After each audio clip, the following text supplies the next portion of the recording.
Hi everyone, welcome to this special message. Thank you so much for clicking on the video. If you've been seeing the number 333 a lot, if you just started seeing it, or if you've been seeing it for a while through synchronicities, it's coming up randomly all the time and you're noticing it. That's the most important thing. You've been noticing the number 333 coming up for you. This message is for you. If you found this, there's a reason.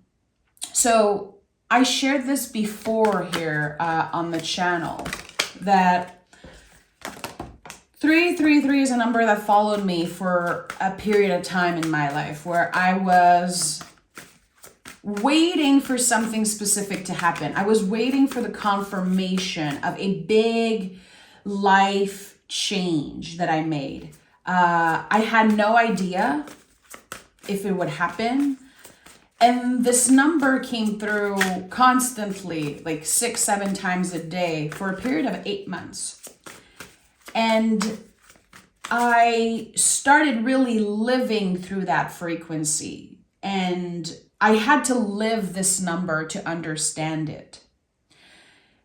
333 says the bigger message of this number is trust what comes next. It is a confirmation from your guides that you are on the right path. So a lot of the times it shows up when you either feel stuck and you have no idea where you're going, or on the other side, you want something so specific and you don't know if you're going to get it. There's like a lot in between, but I noticed throughout the years that those two extremes are so connected to the frequency of 333. So if you think about it, we have the third house in astrology, which is connected to Gemini. It's connected to communication. So with that number, you are invited to be extremely careful with the words that you're using. Words are spells.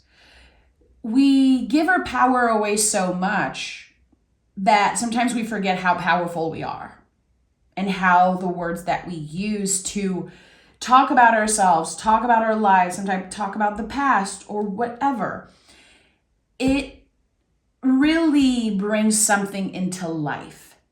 So communication is incredibly important when you see this angel number. The words that you use are spells. So what do you want? Be clear. Talk about your wish. Talk about your goals as if they already existed. And if, again, you are in a period where you don't know where you're going, you don't know what to do next, I would say listen. Communication is also about listening. Listen. What are people saying? What is the universe telling you?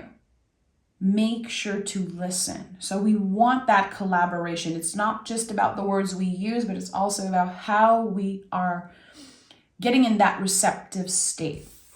So I'm going to pick a few cards here to use the imagery of the tarot to express this message that came through today for the 333 folks. So 8 of Pentacles. 8 of Pentacles invites us to be consistent and intentional. It is a card of deep transformation. The way you work, the way you invest your time and energy is your currency. All of those things are going to be changing, are going to be transforming. So whatever comes next for you is impacting your abundance. It's impacting how you work, how you show up, and how intentional you are. So there is something here that unlocks with this number. It is not about quantifying. It is not about obsessing over what would be the perfect outcome. It really is about being as present as you can, regardless of what you're doing. I've shared this before, and I think that the Ace of Pentacles, one of the bigger lessons of this card is that there is no separation between our work, our 9 to 5, what we do to pay our bills, and on the other side, our spiritual life.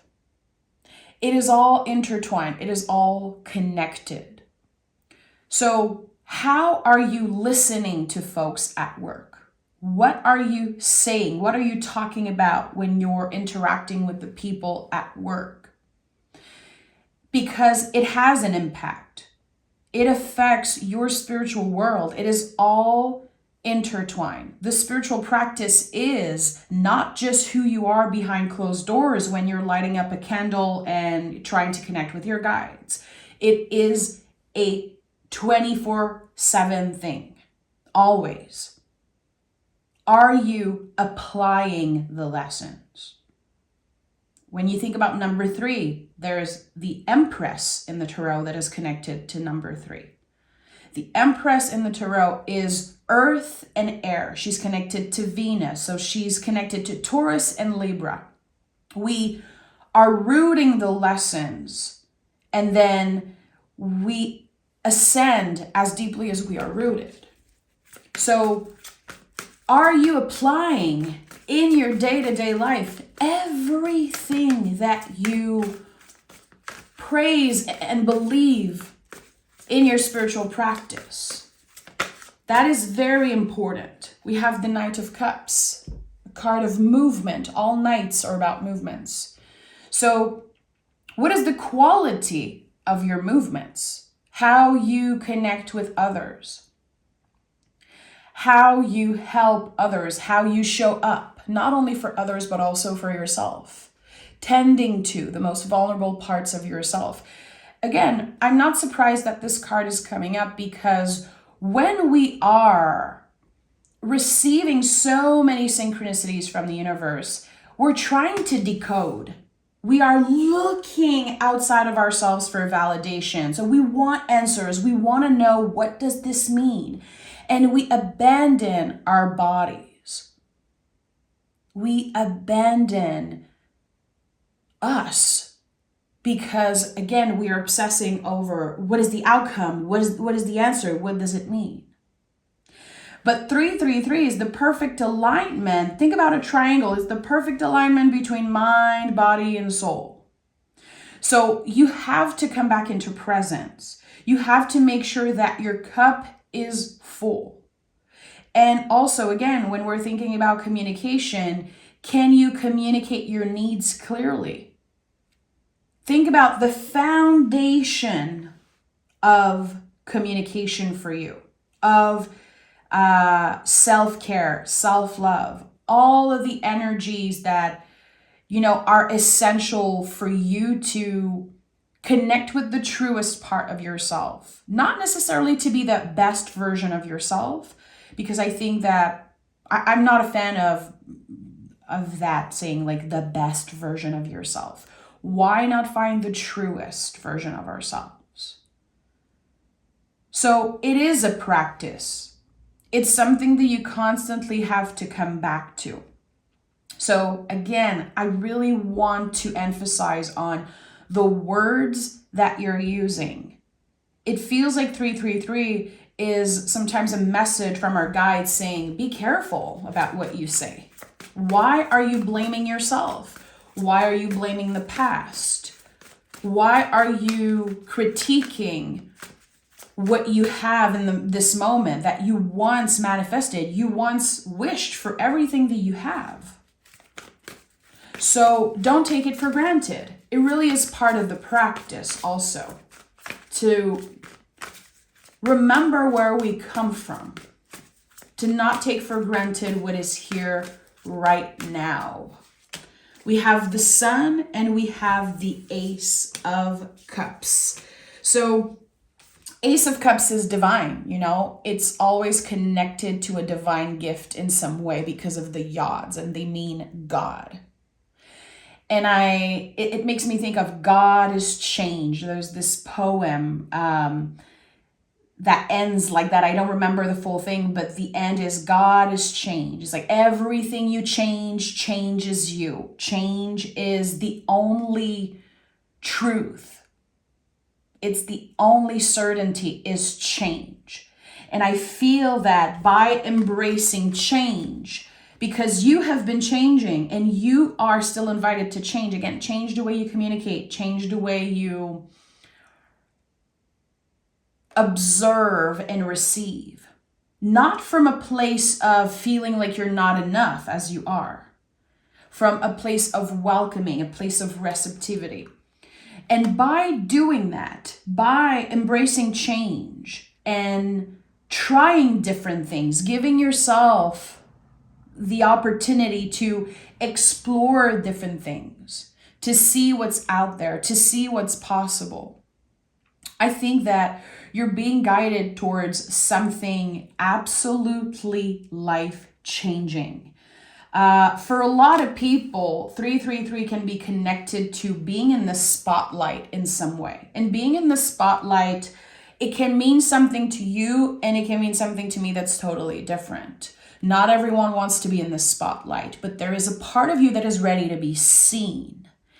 333 is bigger than just you. It starts with you. It starts with the foundation, but then it expands. So a lot of the times when you see this number, it could mean that in your near future, there's a book that you're going to write. There's a song that you're going to write, a poem. It could be that you want to create a YouTube channel and you want to put yourself out there. Sometimes there's fear associated to that number, fear of being seen.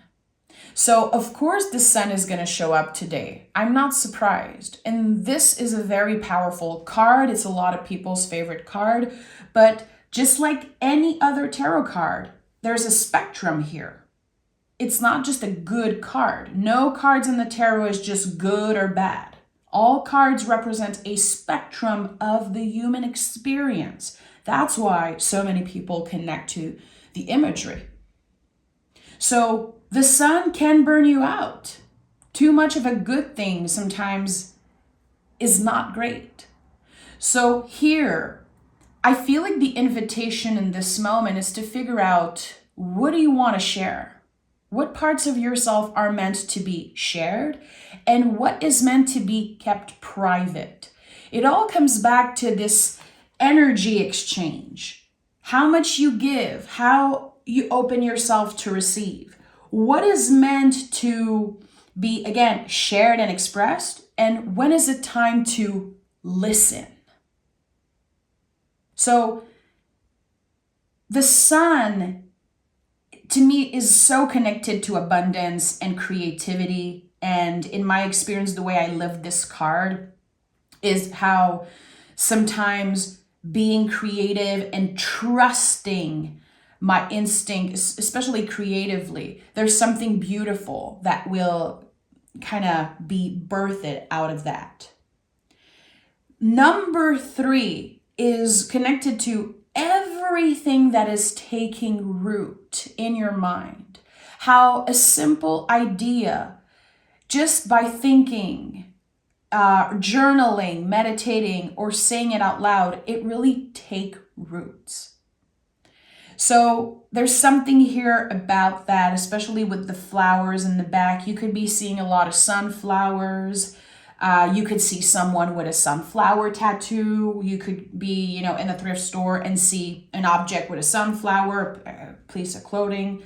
So a sunflower is a great symbol that says abundance is coming. You are supposed to be seen. There is definitely something here, maybe a blockage. Fear is a huge blockage when it comes to being seen. There is a part of you that wants to be expressed. It wants to be shared with the world. Trust that. But again, when you start seeing 333, the invitation is always to work with the foundation first. I'm receiving a message. I feel like I have something coming up as I'm looking at the Ace of Cups. Because even if I was talking about the Sun card, the Ace of Cups is the way I'm seeing it. It just is popping off. And what I'm getting is there's love in holding on and there's love in letting go. Both are connected to love. So again, with this 8, number 8 is the infinity symbol, this exchange of energy. What are you holding on to? And what are you letting go of? And to really identify those things, to ask yourself those important questions, and to start by identifying that. And again, it's from a place of love. The love in holding on and the love in letting go. And this is how I believe I'm supposed to end this message. So this was just a quick channeling. Whoever needed to find this today, I hope that it brings you a little bit of clarity. And if it brought up more questions, it's a good thing. It's a good thing. Something is happening. Something is taking root. It's not about the answer. It really is about asking different questions, working with the foundation in that way. Thank you so much for being here. I'm sending love, and I can't wait to read for you again.